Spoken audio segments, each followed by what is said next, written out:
राज्यसभा सांसद दीपेंद्र सिंह हुड्डा ने कहा कि किसानों की मांगे उचित और जायज है। सरकार इन मांगों को तुरंत स्वीकार करे और फसलों के लिए न्यूनतम समर्थन मूल्य की गारंटी दे। लगातार लागत बढ़ने और कमाई घटने से किसान पहले ही परेशान थे। अब 3 नए कृषि कानूनों से किसान पर जबरदस्त आर्थिक चोट पहुंचेगी। उन्होंने सरकार को चेताया कि वे अपने अहंकार और असंवेदनशीलता को छोड़े। किसानों की मांग पर अड़ियल रवैया सरकार को महंगा पड़ेगा।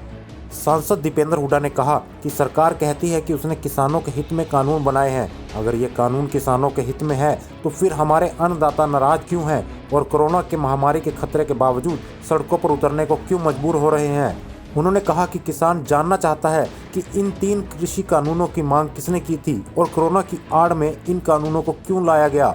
पूरे देश में कोरोना महामारी के चलते भीड़ इकट्ठा होने पर पाबंदी है। शायद यही कारण है कि ऐसे समय में इन कानूनों को लागू किया गया ताकि किसान अपने हक की आवाज़ भी ना उठा सके, किसी तरह का विरोध प्रदर्शन भी ना कर सके। इतना ही नहीं, कोरोना महामारी के दौर में भी किसान पिछले 2 महीने से आंदोलनरत है, लेकिन सरकार गहरी नींद में सोई हुई है और उसे किसानों की कोई चिंता ही नहीं है। दीपेंद्र हुड्डा ने कहा कि बिना एमएसपी गारंटी किए इन 3 कानूनों से किसानों की बर्बादी तय है। इन 3 कृषि कानूनों में एमएसपी का कहीं कोई जिक्र तक नहीं है, जबकि न्यूनतम समर्थन मूल्य किसान की आत्मा है। यदि आत्मा ही नहीं रहेगी तो शरीर कैसे जीवित रहेगा। सरकार अगर एमएसपी की गारंटी नहीं देती तो फिर किसान की फसल की लूट मचेगी।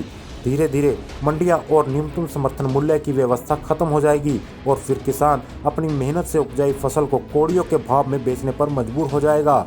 इतना ही नहीं, किसान पर तो 3 नए कृषि कानूनों की मार पड़नी भी शुरू हो गई है। आवश्यक वस्तु अधिनियम में बदलाव का ही नतीजा है कि जमाखोर किसानों से सस्ते में खरीदकर आम जनता को महंगे भाव पर उपज बेच रहे हैं। यही कारण है कि प्रदेश का किसान सड़कों पर उतरकर इन कानूनों का विरोध कर रहा है। सांसद दीपेंद्र हुड्डा ने कहा कि आज हरियाणा में हर वर्ग इस सरकार की कारस्तानियों से दुखी है। हाल के उपचुनाव में जन भावना और जनादेश से स्पष्ट है कि लोगों ने हमें इस सरकार की जन विरोधी नीतियों के खिलाफ लड़ाई लड़ने का जनादेश दिया है।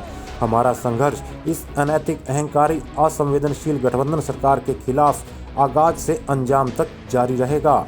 हल्ला बोल हरियाणा।